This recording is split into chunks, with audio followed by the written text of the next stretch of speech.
নমস্কার বন্ধুরা, আপনারা দেখছেন আমাদের Facebook page Mitra fertility and gyne clinic, আর আমাদের ইউটিউব চ্যানেল আছে ডক্টর পেভেল মিত্র। আজকে আমরা কথা বলবো এমন এক দম্পতির সাথে যাদের কিছু সমস্যা ছিল প্রেগনেন্সিতে। সেই সমস্যা কিভাবে সমাধান করেছে, কোন ডক্টরের মাধ্যমে সমাধান হয়েছে, তাদের মুখ থেকে শুনে নেব। নমস্কার, তোমাদের নামটা বলবে? নমস্কার, আমি শৈলেন সরকার, আমার ওয়াইফ পিঙ্কি সরকার। তোমরা কোথা থেকে এসেছো? আমরা গ্রাম আমডোক থেকে এসেছি, থানা বাগদা, জেলা উত্তর 24 পরগনা। তোমরা কোন ডক্টর দেখিয়েছো? আমরা ডক্টর পেভেল মিত্রকে দেখিয়েছি। ডক্টর পেভেল মিত্রকে দেখিয়েছো। তোমাদের কি সমস্যা ছিল? আমাদের সমস্যা, আমরা 2010 সালে আমরা প্রথম একটা সন্তান নিই। সেই সন্তানটি হওয়ার সাথে আমরা হসপিটালে ভর্তি করেছিলাম। ভর্তি করে যখন সকালে ভর্তি করি, ডক্টর বাবুরা বলেছিল এখনো টাইম হয়নি, ওনারা ছুটি লিখে দেয়, বলছে এখনো হয়নি, নিয়ে চলে আয়। আমরা সে সকালবেলায় নিয়ে চলে যাই। রাত 12টার সময় আমার ওয়াইফে সেই দিনে আবার যন্ত্রণা হয়। আমরা সাথে সাথে হসপিটালে নিয়ে আসি। ডাক্তারবাবু ভর্তি করে রাত 12টার সময়, সকাল 7টার দিকে আবার বাচ্চা হয়। আমার কথা হলো, যে দিনকে ডক্টর ছুটি দিয়ে দিল, তাহলে তার পরের দিন সকাল 7টায় কি করে বাচ্চা হয়? আমার সন্তান প্রচুর কষ্ট পেয়েছে। এবার যখন ডেলিভারি হয়, নর্মাল ডেলিভারি করার সময় হওয়ার সাথে সাথে অক্সিজেন পাইনি, আধা ঘন্টার ভিতরে অক্সিজেন পাইনি।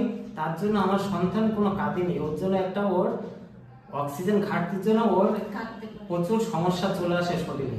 ও এখনো ঠিকভাবে হাঁটাচলা করতে হ্যান্ডিক্যাপ হয়ে যায়। তারপরে আমরা এই সমস্যার জন্য আজ 14 বছর পরে আমরা আবার একটা চিন্তা ভাবনা করি, আমরা একটা সুস্থ সবল বাচ্চা নেব। তাই আমরা ডক্টর পেভেল স্যারের সাথে প্রথমে কথা বলি। স্যার বললো ঠিক আছে, আমি তোমাদের গ্যারান্টি দিতে পারি তোমাদের এই সন্তান সুস্থ হবে। তারপরে আমাদের যখন ডাক্তারবাবুকে আমরা দেখালাম, বললাম স্যার আমরা তো শারীরিক কাজকর্ম করছি, কিন্তু আমাদের সন্তান আসছে না। স্যার বললো ঠিক আছে। স্যার অনেক ওষুধ দিয়েছে, ওষুধ দেওয়ার পরে আমার ওয়াইফের গর্ভে সন্তান আসে। তারপরে ডাক্তারবাবুকে আমরা প্রথম থেকেই দেখাই। ডাক্তারবাবু বললো তোমাদের কোনো সমস্যা হবে না, এই সন্তান সুস্থ সবল হবে। তারপরে আমরা ডাক্তারবাবু ঠিক টাইমলি চেক আপ করতে আসি। তারপরে ডাক্তারবাবুকে লাস্ট যখন দেখিয়ে গেলাম, তখন 35 সপ্তাহ আগের দিন।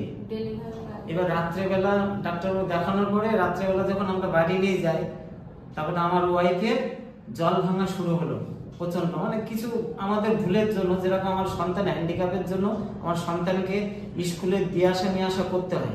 একটা টোটো ঠিক করে দিয়েছিলাম, এটা আমাদেরই ভুল। 37 সপ্তাহে হতো বাচ্চাটা ঠিকভাবে।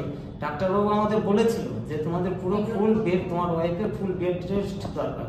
কিন্তু আমার সন্তানের, বড় সন্তানের কিছু শারীরিক সমস্যার জন্য আমরা তো মানে দিয়ে আসা নিয়ে আসা করতে হয়। আমার লোকজন নেই, আমার ওয়াইফই, আমি ধর বনগাঁ মতিগঞ্জ রোডে আমি অটো রিক্সা চালাই, আমার অটো রিক্সার উপর নির্ভর করতে হয়। আমার ওয়াইফ তার জন্য নিয়ে আসা নেওয়া যাওয়া করে সন্তানের।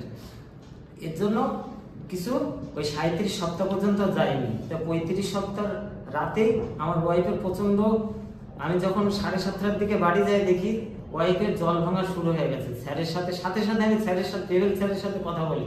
স্যার বললো যে কম হচ্ছে না বেশি হচ্ছে? আমি বলছি স্যার ভালো, ভিজে যাচ্ছে সবকিছু।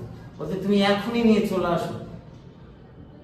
স্যারের এখানে নিয়ে আসে হবে বিভূতিভূষণ হসপিটালে। স্যার আমার আসার আগেই স্যার এখানে উপস্থিত হয়ে গেছে।